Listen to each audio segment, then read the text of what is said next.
Hey everybody, my name is B.L.A.N. Thank you guys so much for subscribing. If you guys haven't, go ahead and subscribe now. I really appreciate it. Today we're going to be talking about making $2,000 in a week. Just seen a window cleaning video. It says, super simple and easy. Start a window cleaning business, make $2,000 a week.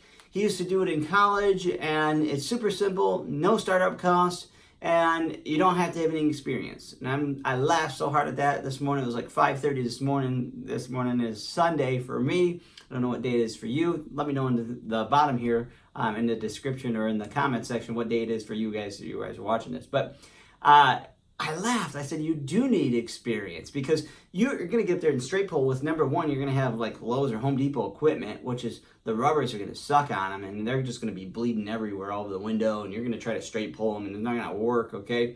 But you have the inexperience. Let's say it's a commercial building. Let's say a 6,000 square foot building, and it's a square just like this. So you have the side over here, those have windows, one panel window going across individually paneled, right? And then you have the front, and then you have the entranceway, and then you have this front, and then you have this side, nothing on the back, okay? So you have all these windows clean. The professional will come in and quote at 900, let's just say rough number, 900. Then this company will come in and quote 300.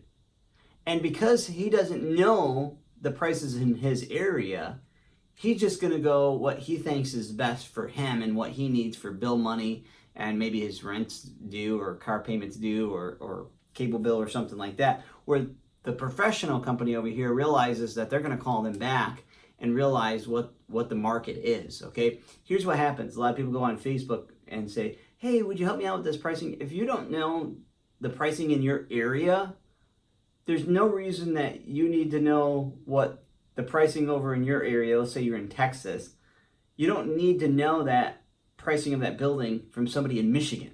That doesn't make any sense. You're not even in the same area. You're not even in the same part of the U.S. You're not even the same state. So it doesn't really coincide with what pricing is best for here. Matter of fact, our counties, county to county price changes, okay? We have Oakland County is one of the richest counties in the United States, okay? So that county is going to be better price, meaning higher price.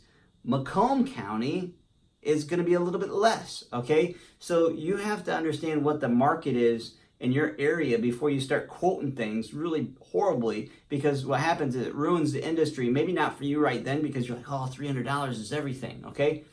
Unfortunately, you're going to get down the road 4 or 5 years from now and you're going to drop that customer because now you realize that you had to do that place 3 times to make what a professional company is really doing. So the guy said that you don't need a technique. You do need techniques. How do you do it? You do a straight pull? Are you using stuff from Lowe's and Home Depot? Because if you are, I mean, that equipment is not going to last, okay? And it's not going to work very well.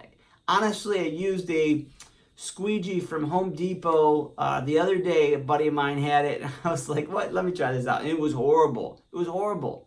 And so it's not the same equipment. So you do have to have some sort of skill set behind it, okay? And so also, you're not going to make $2,000 if you're not a great salesperson. This person, let's say, just started a business, and let's say he was a blue-collar worker and he worked in the shop somewhere, okay?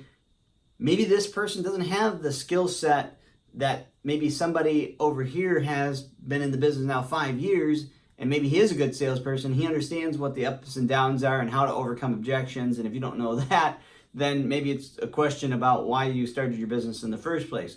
See, what happens is maybe the newbie says to their customer, they get so acquainted with their customer that they feel bad to ask for the sale, where the professional, like myself or maybe your guys' company out there, will say, hey, yes, Mr. Customer, the price is going to be X.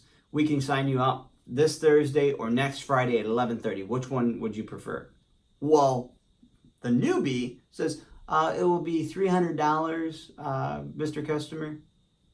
And they allow the customer to react and say, oh my gosh, that's really expensive. Why so much, right? Or in that case, it's probably so low they're going to take the bid anyways. If you don't have customers balking at your prices, meaning, wow, that's pretty expensive. So, I understand, Mr. Customer. We are not bonded, but insured. You don't have to be bonded in the state of Michigan. Bonded for your cash. I mean, a lot of people write checks nowadays, so it is what it is. or we do a credit card system too, so that works out. But so this person, you know, is got all that, where this person maybe doesn't have insurance. Maybe they're just starting out. You know, they don't have t-shirts, they don't have billboards, they don't have signage, they don't have employees, they don't have any of that. So, you know, $300, it is what it is. It reminds me of the old Johnny next door did my gutter cleaning last year for $75. I gave him $25. Ma'am, over here, the professional, ma'am, if I did that for $75, you'd call us back too, and we wouldn't be in business next year, right? At those prices, there's just no way. You have to have a minimum. So skill set, it doesn't just rely on the skill that you have to do the work, okay? It's the skill to get the jobs. That's what a lot of people don't understand. And right now, people are struggling. People are like, oh my gosh, the jobs aren't coming in, the houses aren't coming in anymore.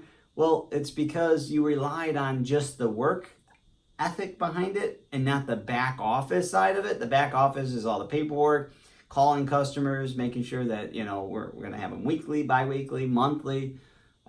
God forbid you have anything more than that. I mean, sometimes you can do them quarterly, but those are like, those got to be pretty high-end price jobs, like maybe a hospital or something like that. Or, you know, an old folks home where they have you do the gutters in the spring and the fall. That's understandable, but window cleaning wise, you should be getting those, you know, twice a year at least, okay? But anyways, that was so bothersome to me, and I haven't done a video for the window cleaning side of things in a long time, but yes, you can make $2,000. It's not going to happen right away. A lot of people come to me and they're like, oh my gosh, I want to do what you're doing, and I'm like, okay, fantastic. You know, overnight success within 5 years. You know, that's what it's going to take. So mark my words, overnight success in 5 years. That means that you're going to have to work 6-7 days a week for the first 2-3 years.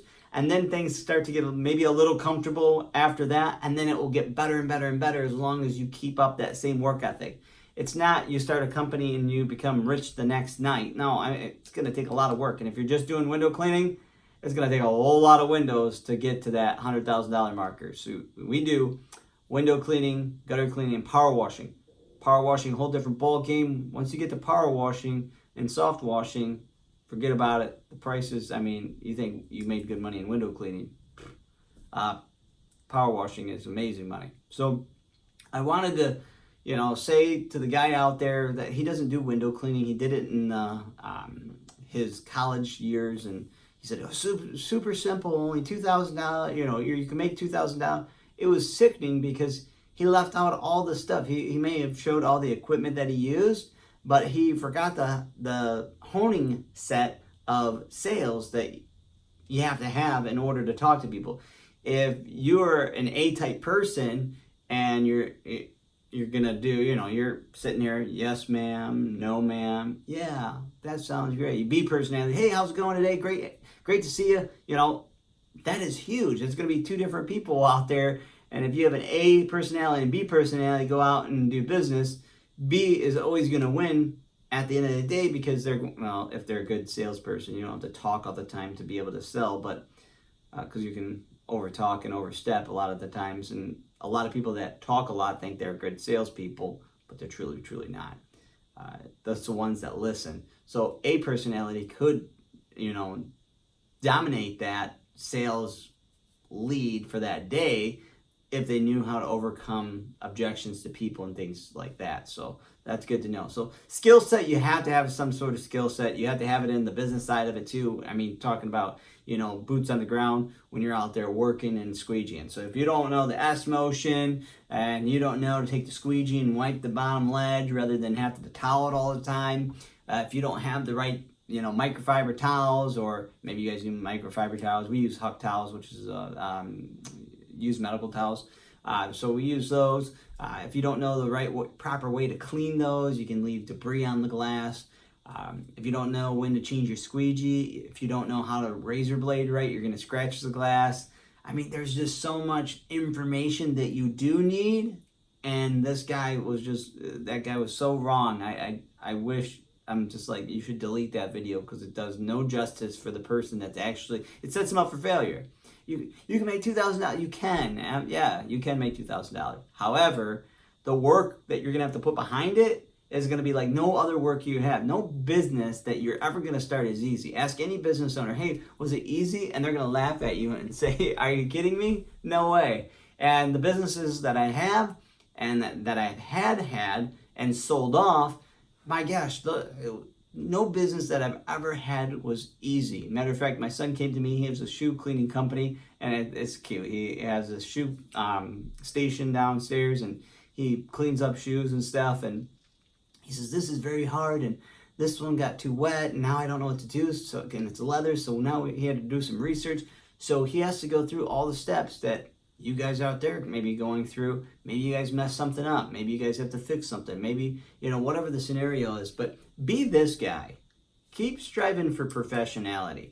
Don't be this guy here. You guys would call him Bucket Bob or whatever you guys want to call the guy. But don't be this guy that's going to be chucking the truck. That would be for the power washing guys out there. But don't be the unprofessional guy that doesn't know their pricing. If you want to see an unprofessional person, and I'll say this in another video, ask about what you should charge. Okay, what you should charge. What should I charge? What should I charge? That's the unprofessional person right there. Know your pricing in your area before you ask anybody. If you have another window cleaner in your area, and say, hey, what would you charge for a building that's 10,000 square foot? You don't necessarily have to tell them the address, but what would you charge them? And if they are nice to you and they're like, oh, it'd be, 900, 1,500, 2,000, 3,000, whatever. Say, okay, I get a better idea than what this person over in Texas. It doesn't matter. So please do your research before you put it on there. So that's the most, I don't know. It makes me want to throw up every time I see that. So, oh, another professional newbie guy out there. We have 162 the last time I checked, which was about a month and a half ago. 162 window cleaning companies within 15-mile radius. And now that does hit, because I'm so close to the water, I'm in New Baltimore, it hits over in Canada, so it's counting the window cleaners over in Canada as well. But in 15-mile radius from my house, if you do a big circle, 162 window cleaning companies. It's crazy. Why am I getting calls after calls after calls? It's because of the professionality behind it. And this person over here thinking they can have a business. I can guarantee you right now, a lot of you guys are scared because you're getting no calls.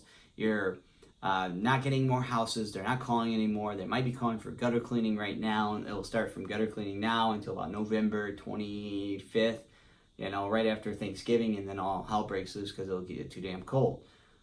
After that, they start freaking out. What am I going to do? What am I going to do? Well, you should have got into commercial window cleaning a lot sooner. But don't be this guy, be this guy. Until next time, guys. Love you. See you later.